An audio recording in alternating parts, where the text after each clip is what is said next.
მე და ჩემი მეუღლე 90-იანების შემდეგ არეულობაში დაბადებული ბავშვები ვართ, რომლებსაც არასდროს არ ესმით.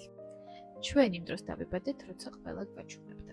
ყველა გვასწავლიდა, რომ ჩვენ არაფერი არ ვიცით, ხოლო მათ ყველაფერი იციან და დღემდე ასე გრძელდება. ჩვენ ყველა უსამართლობაზე გვეუბნებოდნენ, რომ გაჩვენდით, ხმა არ ამოიღოთ, თუმცა მე უსამართლობას ვერასდროს ვერ ვეგუებოდი. ვერც ახლა ვერ ვეგუები და ალბათ ვერც ვერასდროს შევეგუები. ალბათ კი არა, ვერასდროს ვერ შევეგუები. და კიდევ ძალიან ბევრი რაღაც ხდებოდა, ვისი გადალახვაც გვიწევდა და ახლაც გვიწევს ამ ყველაფერთან ერთად. ძალიან რთულია დარჩი ადამიანად, მაგრამ როცა შენ თავში პაულობ წამს რომ დარჩი ადამიანად, შენ უკვე ხარ ნამდვილი ადამიანი. მე ვისწავლე, როგორი მშობელი უნდა ვიყო და როგორი არ უნდა ვიყო. ამის ბევრი მაგალითი მაქვს და ჩვენს გარშემო ძალიან ბევრი მაგალითებია იმის, თუ როგორი მშობლები არ უნდა ვიყოთ. ყოველთვის მენდონება რომ მოვუსმენთ შევშულებს, მათ სურვილებს, მათ ოცნებებს. თავზე არ მოვახვილო არასდროს ჩემი სურვილები, ჩემი ოცნებები. ორი შვილი მყავს და არ გავარჩიო არც ერთი, ერთს მოვუსმინო, წავიყვანო იქ, სადაც ყველგან უნდა წასვლა და მეორეს არ მოვუსმინო, ყველაფერზე არა უარი ვუთხრა და ყველაფერში დავჩაგრო, ასე არ მოვიქცევი.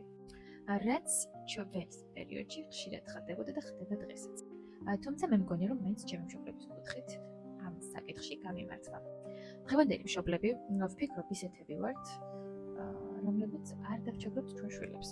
ყოველ შემთხვევაში მე ასე ვფიქრობ, ასე მინდა და ასე იქნება, იმიტომ რომ არ შევეგუები უსამართლობას და მათაც ვასწავლე, რომ არ შეგვიძლია უსამართლობა. ყოველთვის ვიდგები მათ გვერდით, როცა დავჭირდები და როცა არ დავჭირდები. მე მყავს ორი გოგონა და მათი ოცნებები არის ჩემი ოცნებები.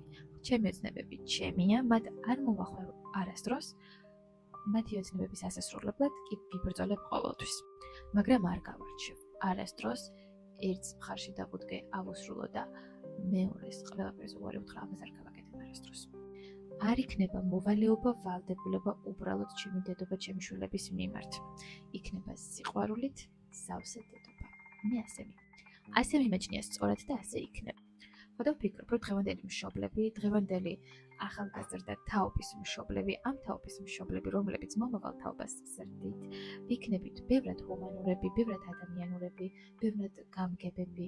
მგონია, რომ აუცილებლად მოვუსმენთ ყოველთვის ჩვენ შვილებს, რა სტკივათ, რა აწუხებთ, რა უჭირთ, რა ულხინთ, ყოველთვის ვკითხავთ, როგორ არიან, თავს როგორ გრძნობენ, რა სტკივათ, რა ეწყინათ, რატომ ეწყინათ, რისთვის ეწყინათ, რა ემოციას ატარებენ, უხარიათ, სწყინთ, ბედნიერები არიან, თუ რა მდგომარეობაში არიან, რადგან მათ იგრძნოთ ყოველთვის ჩვენი მხარი, ჩვენი გვერდში დგომა.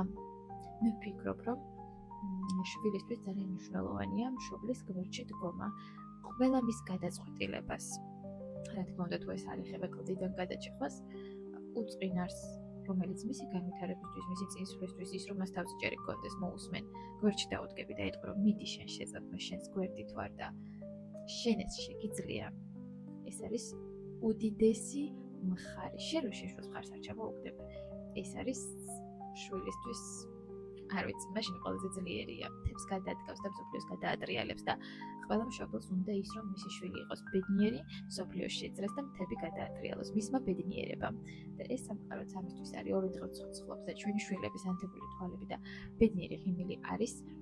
ჩემთვის ყოველ შემთხვევაში ეს არის ყველაზე ძვირფასი, ყველაზე ღირებული, რაც კი შეიძლება ამ ქვეყანაზე გაგაჩნდეს ადამიანს. ჩემი შვილის მოწყენილის სახე ერთი დღითაც და ერთი წამითაც კი არ მინდა რომ ნახო და ვფიქრობ, რომ მე ვიქნები ის მშობელი, რომელიც ყოველთვის მოусმენს, ყოველთვის მათ გვერდით იქნება, ყოველთვის მეტყვის, რომ მე შენს გვერდით ვარ, მე აქ ვარ და წამოდი ერთად გავიტანოთ ცხოვრება.